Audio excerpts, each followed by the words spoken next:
Mata kuliah Filsafat Ilmu Lanjutan dengan dosen Dr. Walter W.Ol STH MPD. Materi pembahasan filsafat penelitian pra-positivisme, positivisme, dan post-positivisme. Dengan saya mahasiswa Jaina Serli Tomdiling. Pra-positivisme. Filsafat penelitian pra-positivisme mencakup periode sebelum munculnya positivisme sebagai pendekatan dominan dalam ilmu pengetahuan. Paradigma ini sering dikaitkan dengan pendekatan metafisik, teologis, dan spekulatif dalam memahami realitas. Karakteristik utama mengandalkan logika, refleksi, dan spekulasi filosofis tanpa metode ilmiah yang jelas. Tidak memiliki standar yang tegas dalam pemisahan antara fakta dan opini. Kebenaran sering didasarkan pada otoritas agama, mitos, atau tradisi. Teori berkembang melalui pemikiran deduktif tanpa perlu verifikasi empiris.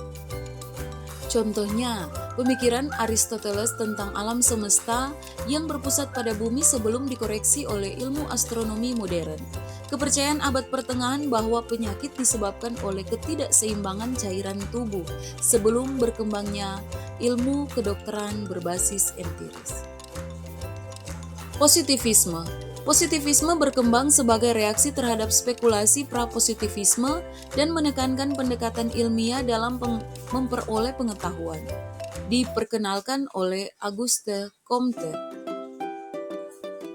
Karakteristik utama, empirisme pengetahuan diperoleh melalui pengalaman dan observasi empiris. Objektivitas, ilmu harus bebas dari bias subjektif dan berdasarkan data yang dapat diukur. Verifikasi, sebuah teori dianggap valid jika dapat diuji dan dibuktikan secara empiris. Reduksionisme, fenomena kompleks dijelaskan dalam bentuk hubungan kausal. Contoh, metode eksperimen dalam ilmu alam seperti pengujian hukum gravitasi oleh Isaac Newton. Penggunaan statistik dalam penelitian sosial untuk mengukur hubungan variabel, misalnya hubungan antara pendidikan dan pendapatan. Post-positivisme muncul sebagai kritik terhadap keterbatasan positivisme, terutama dalam hal objektivitas absolut dan ketergantungan pada verifikasi empiris. Karl Popper dan Thomas Kuhn adalah tokoh utama dalam paradigma ini.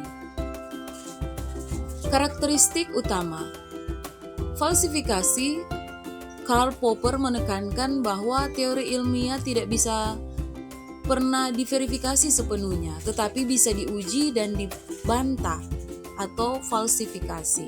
Konteks sosial, Thomas Kuhn menunjukkan bahwa ilmu berkembang dalam paradigma dan perubahan ilmiah sering bersifat revolusioner.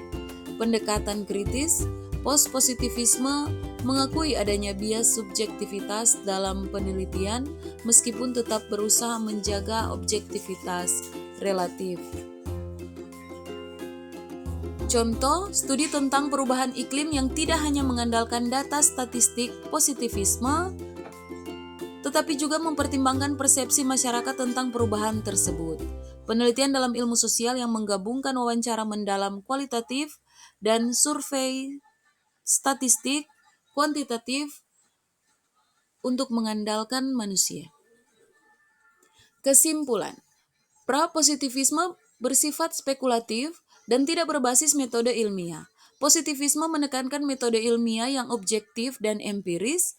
Post-positivisme mengakui keterbatasan positivisme dan memasukkan elemen interpretatif serta falsifikasi dalam penelitian.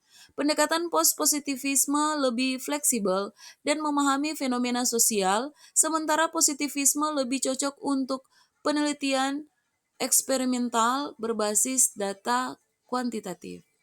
Terima kasih.